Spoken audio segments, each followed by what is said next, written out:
Termina la primera semana de los testimonios públicos para el juicio político de Trump. Yo soy JJ Galvez y esto es Gancho, Derecho.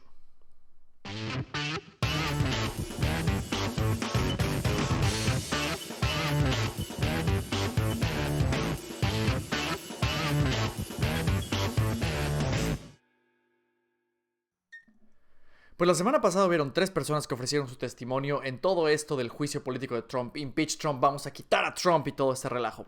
Las 3 personas fueron el embajador Bill Taylor, un oficial del Departamento de Estado George Kent y la ex embajadora de Ucrania Marie Jovanovich. Ahora, los medios están tratando estos 3 testimonios como ya, esto es el siguiente clavo en el ataúd de Trump, ya se acabó todo, ya no hay nada que declarar, no hay nada que hacer. Ahora, al respecto de estos 3 testimonios, Business Insider dijo que Trump y Kent corroboraron el testimonio previo de que Trump y miembros de su administración usaron un paquete de $400 millones en ayuda militar para presionar a que Ucrania anunciara investigaciones que ayudaran políticamente a Trump. Y están hablando de que realmente esto fue el último clavo en el ataúd de Trump y que todo esto estuvo muy mal para Trump y muy bien para los demócratas y todo esto. De hecho, CNN puso este título: Bill Taylor es la pesadilla de impeachment de Donald Trump. Y hablan ellos: Bill Taylor era todo lo que los demócratas esperaban que fuera y todo lo que los republicanos temían que fuera. Esto es totalmente periodismo objetivo, ¿verdad? Taylor fue creíble, serio, franco y muy específico durante su testimonio de todo el día en Capitol Hill sobre sus preocupaciones sobre el comportamiento del presidente Trump con los oficiales ucranianos. Ahora, el artículo habla de lo creíble que Bill Taylor es, de su experiencia, del carácter que tiene y que evidentemente todo esto básicamente significa que no es una persona que tiene motivaciones políticas y que tenemos que creerle. Ahora, esto es importante, totalmente. Cualquier persona que sea un testigo, que va a dar un testimonio, es importante que tenga un buen carácter, que tenga básicamente credibilidad y que sea una persona de bien, que no tenga alguna clase de motivos escondidos cuando está declarando en algo así. Ahora, aunque todo esto es muy importante para cualquier persona que traiga un testimonio, es todavía un poco más importante que sea alguien relevante para el tema de lo que estamos hablando. Y es por eso que el representante republicano Jim Jordan de Ohio le hizo varias preguntas a Bill Taylor al respecto de qué tanto sabía de esto, cómo fueron sus juntas con el presidente Zelensky, si ha hablado alguna vez con Donald Trump. Todas estas cosas que son realmente relevantes para saber si este testigo realmente trae algo a la mesa o no. Veamos. July 18th, is that right? That's when I first heard about it, Mr. And then it's released, Ambassador Taylor, on September 11th. And we know that from your deposition, in those 55 days that aid is delayed, you met with President Zelensky 3 times. The first one was July 26th, the day after the famous call now between President Trump and President Zelensky. President Zelensky meets with you, Ambassador Volker, and Ambassador Sondland.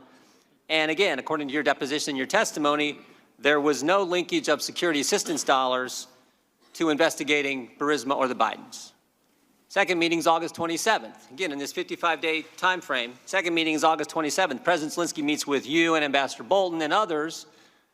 And again, there's no linkage of dollars, security assistance dollars, to an investigation of the Bidens. And then, of course, the third meeting is September 5th. President Zelensky meets with you and Senators Johnson and Murphy. And once again, there was no linkage of security assistance dollars to an investigation of Burisma or the Bidens. 3 meetings with the president of Ukraine, the new president, and no linkage. That's accurate? Ms. Jordan, it's certainly accurate on the first two meetings because, to my knowledge, the Ukrainians were not aware of the hold on assistance until the 29th of August. So the Politico article. The Politico article. The third meeting that you mentioned with the Senators Murphy and Senator Johnson, there was discussion of the security assistance, but no linkage. But there was not discussion of linkage. Y eso no es algo interesante. El hecho de que esta persona se juntó con el presidente Zelensky 3 veces. Las primeras 2 ni siquiera se habló de que haya alguna clase de retraso por de los apoyos militares, porque los ucranianos ni siquiera sabían que se estaba retrasando el apoyo militar. Y luego le hablan de la tercera vez, cuando ahora los ucranianos sabían que se estaba retrasando el apoyo militar, porque hubo un artículo de Político que básicamente dijo hay un retraso en los apoyos militares a Ucrania, y preguntaron de esto, y básicamente lo hablan, pero nunca se discutió que había alguna clase de liga entre el apoyo político, perdón, el apoyo militar, y el hecho de que le hicieran un favor político, o que investigaran a Burisma, o que investigaran a los Biden, o algo así. Si no hay ninguna liga en esto, ¿qué es lo que estamos hablando? ¿De qué estamos hablando aquí? Y es exactamente el punto de Jim Jordan aquí. aquí. Obviamente los medios no hablan al respecto de nada de esto y siguen diciendo que Bill Taylor fue un excelente testigo y que lo que trajo va realmente a darle en la torre a Donald Trump y todo esto.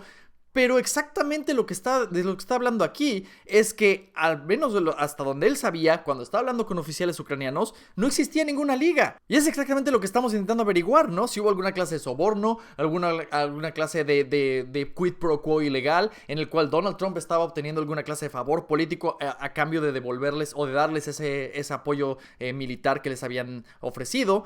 Y pues bueno, si los oficiales de Ucrania no sabían que existía ninguna clase de liga, si los oficiales ucranianos no sabían de que efectivamente una vez que anunciaran las cosas les iban a dar el dinero, ¿dónde está ese soborno? ¿Dónde está esa parte? Yo no digo que no exista, pero al menos por el testimonio de Bill Taylor, esto realmente no es una pesadilla para Donald Trump, no es realmente el testigo estrella del que estaban hablando los demócratas, es realmente una persona que pues realmente no está trayendo que no hubo realmente esta conexión. Y todavía Jim Jordan, para ser un poco más efectivo, le pregunta cuál fue su participación en la llamada o por qué realmente está siendo testigo él. Veamos. Ambassador, you weren't on the call, were you?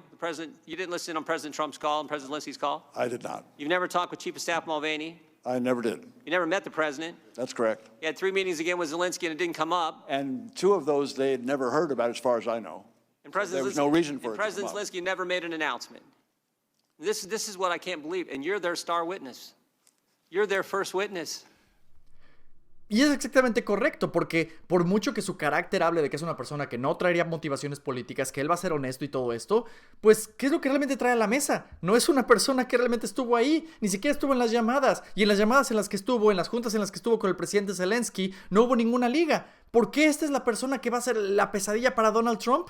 Sigo sin entenderlo. Pero bueno, vámonos con Maria Jovanovic, porque ella fue entrevistada el jueves en la mañana y fue otra historia también. Ahora, la razón por la cual está ofreciendo un testimonio Maria Jovanovic es porque a ella la quitaron de su posición de embajadora de Ucrania unos cuantos meses antes de que ocurriera esto, y quiere hablar básicamente de cómo Trump y Giuliani tienen como que una historia de algo que querían ocultar y ella la querían quitar del camino o algo por el estilo. Sin embargo, algo importante que considerar es que a ella la quitaron el 20 de mayo, cuando esta llamada ocurrió el 25 de julio. Entonces, no sé realmente fuera del carácter de Trump, el carácter de Giuliani, la naturaleza de su relación. Fuera de eso, no sé qué tanto podía ofrecer a favor de los demócratas. Sin embargo, las cosas no le salieron tan bien cuando la representante de Nueva York republicana Elise Stefanik decidió hacerle unas cuantas preguntas un poco incriminatorias a Maria Jovanovic. Let's take a step back. The first time you personally became aware of Burisma was actually when you were being prepared by the Obama State Department for your Senate confirmation hearings.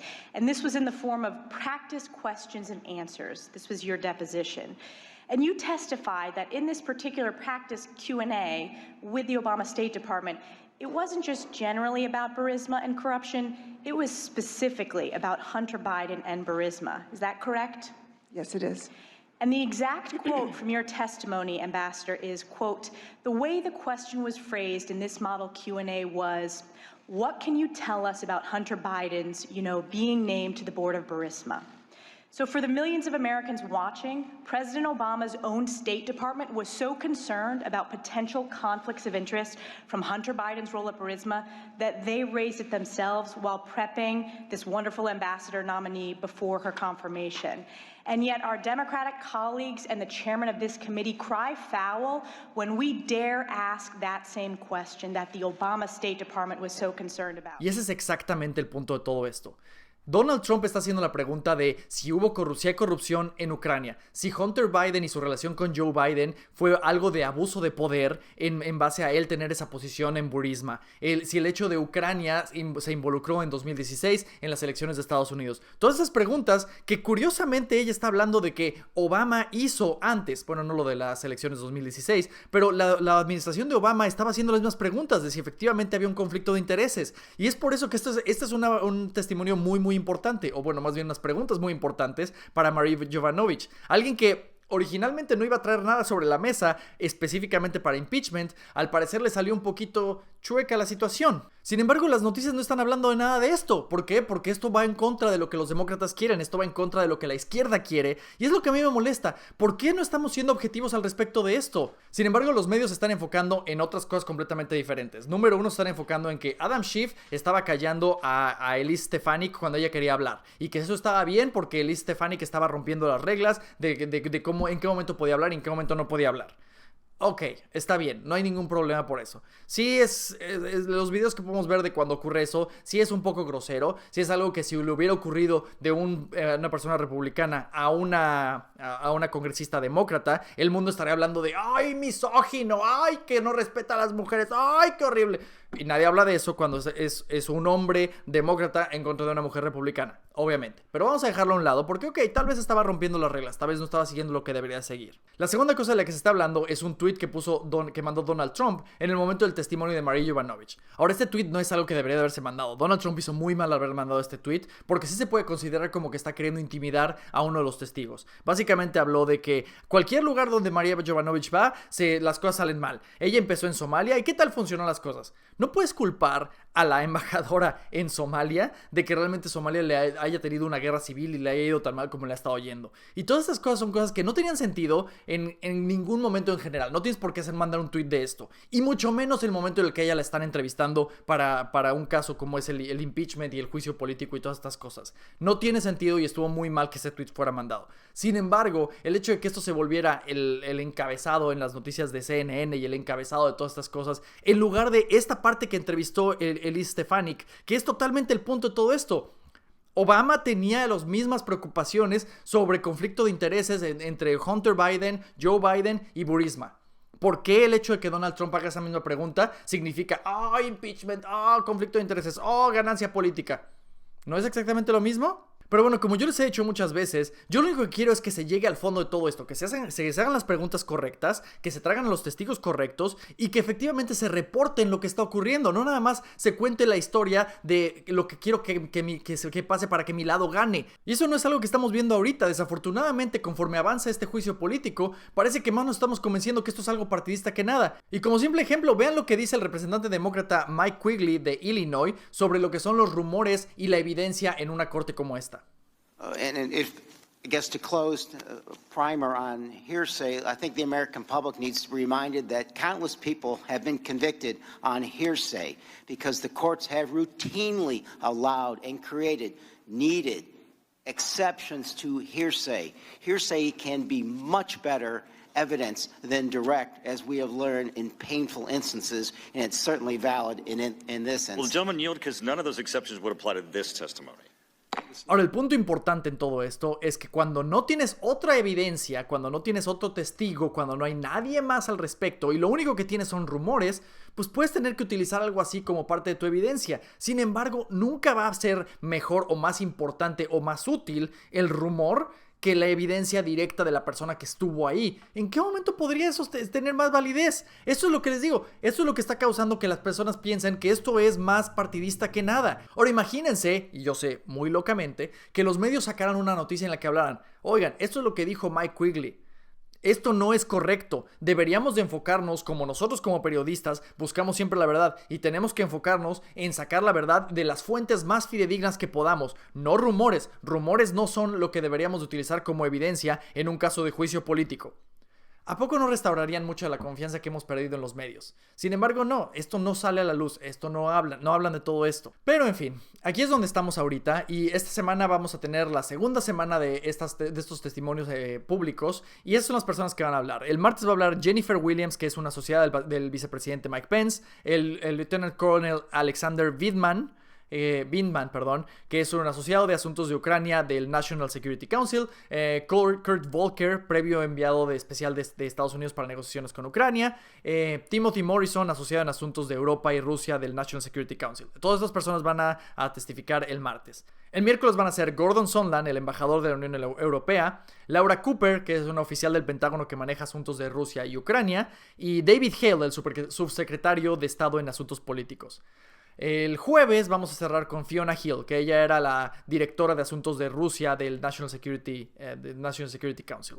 Ahora, todas estas personas, realmente Gordon Sondland es la única persona que estuvo en las llamadas, que estuvo en las juntas, que realmente tenía contacto con el presidente y que podría potencialmente traer algo de información importante sobre la mesa. Fuera de estas personas, los que deberían de estar testificando son Rudy Giuliani y Mick Mulvaney, que son las dos personas que realmente estaban hablando con el presidente, porque estamos hablando de cuál era la intención del presidente. Si su intención era sobornar, si su intención era obtener alguna ganancia política por encima de nada más averiguar de si hubo corrupción y si hubo interferencia y todas esas cosas. Entonces, las únicas personas que sabrían eso son las personas que hablaban con el presidente. Sin embargo, les han mandado peticiones para hablar con ellos y ellos han puesto a sus abogados a decir no queremos hablar. Y van a haber discusiones con la corte y todo esto antes de que realmente los puedan hacer testificar. Pero si no son esas personas, ¿qué tanto pueden traer a las demás personas a la mesa? Sin embargo, aquí los mantendremos al tanto de una forma, esperemos, un poco más objetiva de todo lo que está pasando, de lo que están haciendo los medios de comunicación. Y bueno, eso fue todo por el día de hoy. Si les gustó el programa, pongan el pulgar para arriba. Si no se han suscrito al canal, suscríbanse, pónganle la campanita para que no se pierdan ningún video. Y si tienen algún comentario, pongan los comentarios aquí abajo. O también pueden contactarme por las redes sociales. Yo soy JJ Galvez en Twitter, TikTok, Instagram. Contáctenme también por ahí si tienen alguna pregunta. Y síganme si no me han seguido todavía. Espero que les haya gustado el programa. Yo soy JJ Galvez y esto fue Gancho Derecho.